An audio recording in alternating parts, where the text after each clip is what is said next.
Hi friends, welcome to Rely 360 tailor. இந்த வீடியோவில் நம்ம என்ன பார்க்க போகிறோம் அப்படின்னா, சேவிங்ஸ் வந்து எப்படி பண்ணுறது. நான் நல்லா உழைக்கிறேன்க்கா, நல்லா சம்பாதிக்கிறேன், முன்னாடி விட எனக்கு வருமானம் அதிகமாக வருது, ஆனாலும் எப்படி செலவாகுதுன்னு எனக்கு தெரியல, எனக்கு வந்து சேவிங்ஸே பண்ண முடியல அப்படின்னு சொல்கிறவங்க கண்டிப்பாக இந்த வீடியோவை ஸ்கிப் பண்ணாமல் முழுசாக பாருங்கள்.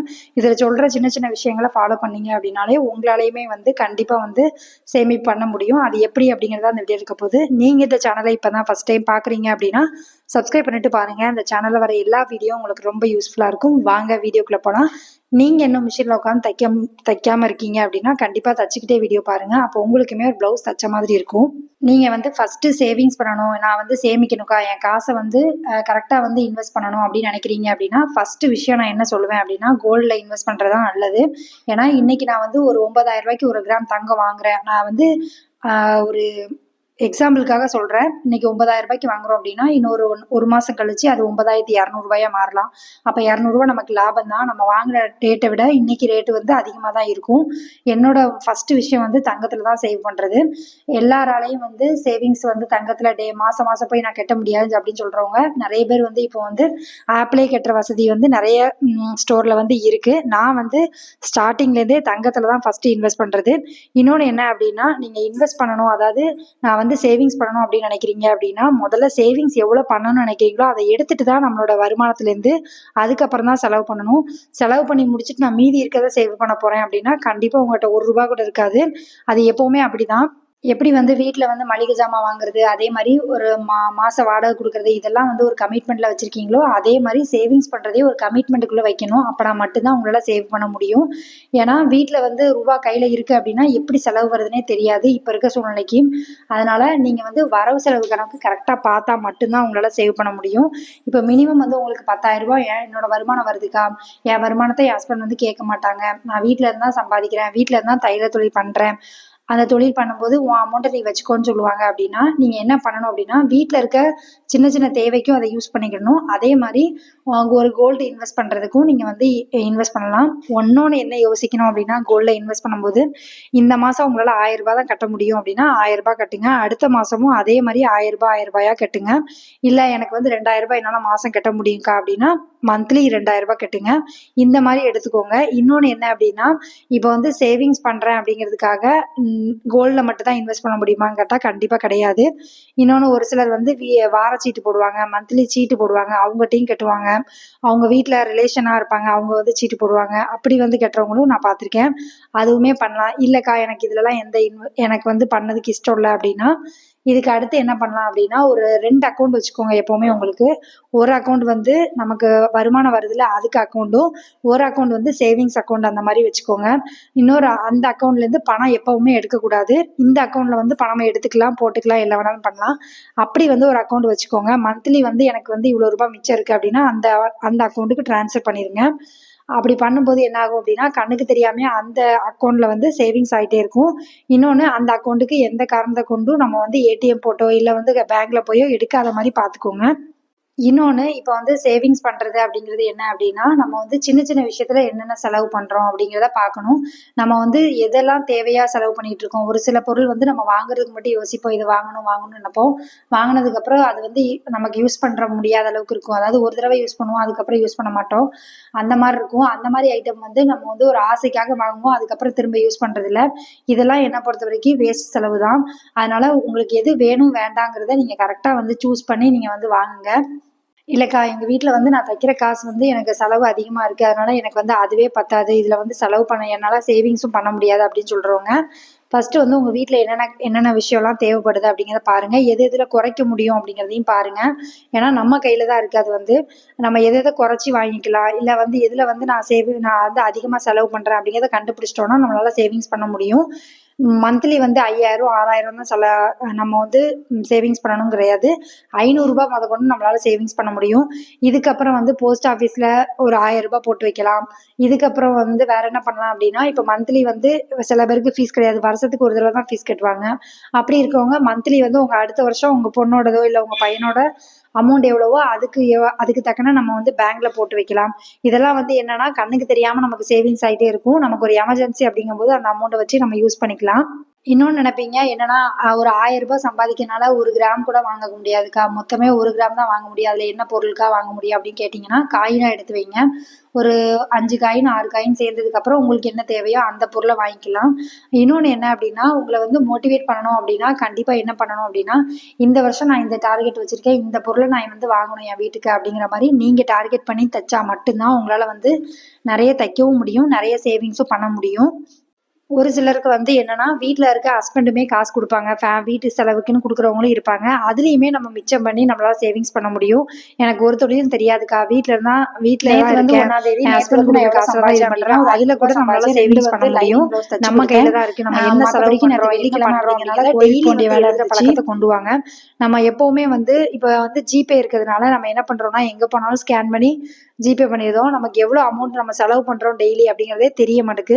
இல்ல கையில இருந்து நம்ம காசு குடுத்தோம் அப்படின்னா நமக்கு தெரியும்.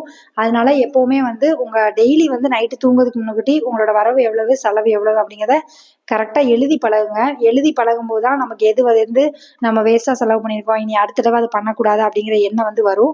இன்னொன்னு மெயினான விஷயம் என்ன அப்படின்னா, ஒரு ஜாமான் வந்து வாங்க போறீங்க. இது மளிகை ஜாமான் தான் வாங்க போறீங்க அப்படின்னா, ஒரு நோட் எடுத்து அதுல எழுதிருங்க. இன்னென்ன ஜாமான் எனக்கு தேவைப்படுது. இதெல்லாம் முடிஞ்சுட்டுங்கிறத வீட்ல இருந்தே எழுதி கொண்டு போங்க. அத தவிர எக்காரணத்த கொண்டு எக்ஸ்ட்ரா எதுவும் வாங்கிட்டு வராதீங்க. அப்படி நீங்க பண்ணாலும் உங்களால வந்து எக்ஸ்ட்ரா செலவு எல்லாத்தையுமே கம்மி பண்ண முடியும். அதே மாரி ஒரு சிலருக்கு வந்து வீடு வாங்கணும், இல்ல நிலம் வாங்கணும்க்கா, நான் வீடு கட்டணும்னு ஆசைப்படுறேன் அப்படின்னா, கொஞ்சம் கொஞ்சமா நம்மளால வந்து மிடில் கிளாஸ் இருக்கும்போது கண்டிப்பா சேவிங்ஸ் பண்ணா மட்டும் தான் நம்மளால வந்து அதெல்லாம் சரி கட்ட முடியும். அதனால சேவிங்ஸ் பண்ற பழக்கம் வந்து இதுவரைக்கும் இல்ல அப்படின்னா கூட கண்டிப்பா வந்து இனிமேல் கண்டிப்பா வந்து சேவிங்ஸ் பண்ணணும் அப்படின்னு நினைங்க. அதே மாரி எனக்கு இன்னொரு பழக்கமே உண்டு. இன்னைக்கு வந்து நான் எவ்வளோ ரூபாய் சம்பாதிக்கிறேன் அப்படிங்கிறத எழுதும்போதே, என்னோட செலவு எவ்வளவு அப்படிங்கிறத எழுதிட்டு, அதுலேருந்து ஒரு ரூ. 500 இப்ப நான் ரூ. 1000 சம்பாதிக்கிறேன்னா, ரூ. 500 தான் நான் கணக்குல எழுதுவேன். ரூ. 500 வந்து நான் சேவிங்ஸா எடுத்து வைப்பேன். இப்படி டெய்லி வந்து ரூ. 100 ரூ. 200 ரூ. 500 நான் எடுத்து வைக்கிறது எல்லாமே சேவிங்ஸா வந்து நான் எடுத்து வச்சுக்கிட்டே இருப்பேன். அப்போ வந்து ஒரு அமௌண்ட் வந்து மொத்தமா வரும். அதுலேருந்து நம்ம வந்து எது எதுக்கு கட்டணுமோ, அதாவது சேவிங்ஸ்ல என்னென்ன கட்டணுமோ அத வந்து கட்டிக்கிடுவேன். இப்படிதான் வந்து என்னோட சேவிங்ஸ் இருக்கும். நான் இந்த மெத்தட்ல தான் ஃபாலோ பண்றேன். நானுமே வந்து நெறைய ட்ரெஸ் எடுக்கிறது, அதுக்கப்புறமா வந்து ஒரு சிலருக்கு வந்து என்னன்னா, பாத்திரம் வாங்குறது ரொம்ப பிடிக்கும். ஒரு சிலர் வந்து வீட்டுல அலங்கார பொருள் வாங்குறதுக்கு ரொம்ப பிடிக்கும். இந்த மாரி விஷயம்லாம் வந்து ஒவ்வொருத்தவங்களுக்கும் ஒவ்வொரு ஆசை இருக்கும். இதெல்லாம் வந்து நமக்கு வேணும், வேண்டாங்கிறத நம்ம தான் முடிவு பண்ணணும். எது தேவையோ அத்தியாவசியமா நமக்கு இது வேணும் அப்டின்னா கண்டிப்பா வாங்கலாம். ஒண்ணும் தப்பில்ல. ஏன்னா, நமக்கு வந்து நம்ம இப்ப வாடகை வீட்ல இருக்கோம் அப்டிங்கும்போது, இன்னொரு வீடு வாங்கணும். நம்ம வந்து ஒரு வீடு வாங்கி, நம்மளும் ஒரு வீட்டுக்கு சொந்தக்காரங்கள் ஆகணும் அப்டின்னா, அதுக்கு வந்து கொஞ்சம் கடுமையா உழைச்சா மட்டும் தான் நம்மளால வந்து வீடு வாங்க முடியும். அதே மாரி நான் எதுக்கு வந்து சேவிங்ஸ் பண்றத நகையில இன்வெஸ்ட் பண்ணுங்கன்னு சொல்றேன் அப்டின்னா, நமக்கு ஒரு எமர்ஜென்சி எதுவும் தேவை அப்டின்னா, நம்ம அத வச்சு கூட நம்ம வந்து நம்மளால சம்பாதிக்க முடியும். இன்னொன்னு யார்ட்டயும் போய் கை கட்டி நின்னு நம்ம வந்து அமௌண்ட் வாங்கணும், கேட்கணும் அப்டிங்கிறது கிடையாது. அதனால இப்ப வந்து ஒவ்வொருத்தவங்களுக்குமே அவங்கவங்க ஃபேமிலிய ரன் பண்றதுக்கே ரொம்ப கஷ்டம். இவங்க எனக்கு தரல, அவங்க எனக்கு தரல, நான் கேட்டேன்க்கா அவசரத்துக்கு குடுக்கல அப்டிங்கிறத விட, நம்ம கையில பணம் இருந்துச்சு அப்டின்னா, நம்ம இன்னொருத்தவங்க கிட்ட போய் கேட்க வேண்டிய அவசியமே வராது. எப்பவுமே வந்து ஒருத்தங்க நீங்க கேட்டு அவங்க குடுக்கல அப்படின்னா, உடனே அவங்கள நம்ம தப்பா நினைக்க முடியாது. ஏன்னா, அவங்க வீட்லயும் 1000 பிரச்சனை இருக்கும். வெளியிலேருந்து பார்க்குற நம்ம எல்லாருக்குமே வந்து எல்லாரும் நல்லா இருக்கிறாங்க, நான் தான் கஷ்டப்படுறேன் அப்படிங்கிற மாரி இருக்கும். உண்மையிலேயே அவங்கவங்க வீட்ல போய் பார்த்தா தான் தெரியும். அவங்கவங்களுக்குன்னு 1000 பிரச்சனை இருக்க தான் செய்யும். நமக்கு ஒரு பிரச்சனை இருக்கு அப்படின்னா, அவங்களுக்கு தக்கன சொல்லாம அவங்களுக்கு ஒரு பிரச்சனை இருக்கும். அதனால யார்ட்டயும் நம்ம கேட்கக்கூடாது. நமக்கு தேவையான விஷயங்கள் நம்மளே பார்த்துக்கணும் அப்படின்னா, கொஞ்சம் சேவிங்ஸ் பண்ணி வைக்கிறது ரொம்ப நல்லது. நம்ம குழந்தைங்க இருக்காங்க, நமக்கு ஹஸ்பண்ட் இருக்காங்க. ஏதோ ஒரு எமர்ஜென்சி தேவைப்படுது அப்படின்னா, ஒரு நகை இருந்துச்சு அப்படின்னா, நம்ம வச்சு கூட நம்ம வந்து அத சமாளிக்க முடியும். இந்த மாரி வந்து நீங்க நெறைய சேவிங்ஸ் பண்ண கத்துக்கோங்க. நீங்க வந்து வேற எந்த மெத்தட்ல வந்து சேவிங்ஸ் பண்றீங்க? உங்களுக்கு எதுவும் ஐடியா இருக்கு அப்படின்னா கண்டிப்பா சொல்லுங்க. நான் வந்து நகையில வந்து இன்வெஸ்ட் பண்ணுவேன். அடுத்து பேங்க்ல வந்து ஒரு ரூ. 1000 போட்டு வைப்பேன். அதுக்கப்புறம் போஸ்ட் ஆஃபீஸ்லயும் ஒரு ரூ. 1000 போடுவேன். இதுதான் வந்து என்னோட சேவிங்ஸு. நீங்க வந்து எந்த மாரி சேவிங்ஸ் பண்றீங்க அப்படிங்கிறதையுமே கீழ கமெண்ட் பண்ணுங்க. "எனக்கா நீங்க வந்து இவ்வளோ ரூபாய் சம்பாதிக்கிறேன்னு சொல்றீங்க. ஆனா நீங்க வந்து சேவிங்ஸ் கம்மியா பண்ற மாரி சொல்றீங்க" அப்படின்னா, எனக்கும் வீட்ல வந்து கமிட்மெண்ட் இருக்கு. வீட்ல வந்து சிலிண்டர் வாங்கணும், வாடகையில பாதி குடுக்கணும், மளிகை ஜாமான்ல கொஞ்சம் வாங்குவேன். இந்த மாரி வந்து சில விஷயங்கள் செலவும் இருக்க தான் செய்யுது. அதையுமே நான் வந்து எடுத்துக்கிறேன். அதனால எனக்கு வந்து சேவிங்ஸ் பண்ணுறதுக்கு எனக்கு எவ்வளோ தேவையோ அதை வந்து சேவிங்ஸ் பண்ணுவேன். அதே மாதிரி இந்த மாதம் எனக்கு 10,000 சம்பளம் வருது அப்படின்னா அடுத்த மாதமும் அதே தான் வரும் அப்படிங்கிறது கிடையாது. ஒரு வேளை கூடவும் செய்யலாம், குறையவும் செய்யலாம். அதனால அதுக்கு தக்கன வந்து என்னோட சேவிங்ஸ் வந்து வச்சுக்கிடுவேன். ஏன்னா நான் இப்போ வந்து மாதம் ஒரு 10,000 நான் வந்து சீட்டு கட்டுறேன், நான் 15,000 சம்பாதிக்கேன் அப்படிங்கிறதுக்காக 10,000 நான் கட்டுறேன்னா எனக்கு மாதம் மாதம் 10,000 வருமா அப்படிங்கிறது எனக்கு தெரியாது. அதனால தான் நான் எப்போவுமே வந்து சேவிங்ஸ் அப்படிங்கிறது வந்து நம்மளால் எவ்வளோ முடியும் அப்படிங்கிற மாதிரி நான் வந்து போட்டு வைக்கிறது. எப்போவுமே வந்து வாய்ப்பு வரும்போது கரெக்டாக பயன்படுத்தி நம்ம வந்து சம்பாதிச்சு நம்ம சேவிங்ஸ் பண்ணி வச்சுக்கிட்டோம் அப்படின்னா நமக்கு பின்னாடி கண்டிப்பாக யூஸ்ஃபுல்லாக இருக்கும். ஏன்னா வயசு ஆக ஆக நமக்கு வந்து வேலை செய்கிற திறன் வந்து கொஞ்சம் குறையும். நம்ம உடம்புலையும் கொஞ்சம் சின்ன சின்ன ஃபால்ட் வரும். அதுக்கெலாம் வந்து எமர்ஜென்சிக்கு நம்ம கையில் அமௌண்ட் இருந்தால் மட்டும்தான் நம்ம ஃபேமிலி ரன் பண்ண முடியும். இன்னொன்று என்ன அப்படின்னா, உங்களுக்கு ஒரு தொழில் இருக்குது, அதில் நல்ல வருமானம் வருது அப்படின்னா அதில் சம்பாதிக்கிற பணத்தை நம்ம எப்படி சேவ் பண்ணுறோம் அப்படிங்கிறதுலாம் நம்மளோட சாமர்த்தியமே இருக்குது. அதனால நீங்கள் வந்து நிறைய பேர் வந்து இது வாங்கலாம் அது வாங்கலாம்னு யோசிக்கலாம். ஆனால் வந்து நமக்கு தேவையா இல்லையாங்கிறத பார்த்துட்டு நீங்கள் வந்து வாங்குங்க. சேவிங்ஸ் பண்ணுற பழக்கம் வந்து கண்டிப்பாக வந்து இது வரைக்கும் நான் பண்ணலை அப்படின்னா கூட புதுசாக நீங்கள் பண்ண போகிறீங்க அப்படின்னா கூட கண்டிப்பாக பண்ணுங்கள். இன்னொன்று, ஒரு சிலர் வந்து உண்டியலில் காசு சேர்த்து வைப்பாங்க. நான் வந்து அந்த மாதிரி எதுவும் பண்ணுறதில்ல. நீங்கள் வந்து அந்த மாதிரி பழக்கம் இருக்குது அப்படின்னாலும் கீழே கமெண்ட் பண்ணுங்கள், பார்க்கும்போது நான் தெரிஞ்சுக்கிறேன். அதே மாதிரி உங்கள் காசில், அதாவது நீங்கள் வந்து இவ்வளோ நாள் நான் தைக்கிறேன்க்கா, இந்த காசில் வந்து இந்த பொருள் வாங்கினேன் என் வீட்டுக்கு, நான் தான் மொத்த காசும் கொடுத்து வாங்கினேன், இல்லைக்கா இதில் நான் பாதி ஷேர் பண்ணேன் என் வீட்டுக்கார் கூட அப்படிங்கிற மாதிரி இருக்குது அப்படின்னா கண்டிப்பாக கீழே கமெண்ட் பண்ணுங்கள். பார்க்குறவங்களுக்கு அது வந்து மோட்டிவேட்டாக இருக்கும். ஏன்னா ஒருத்தங்களை பார்த்து தான் இன்னொருத்தங்க வந்து கற்றுக்குவாங்க.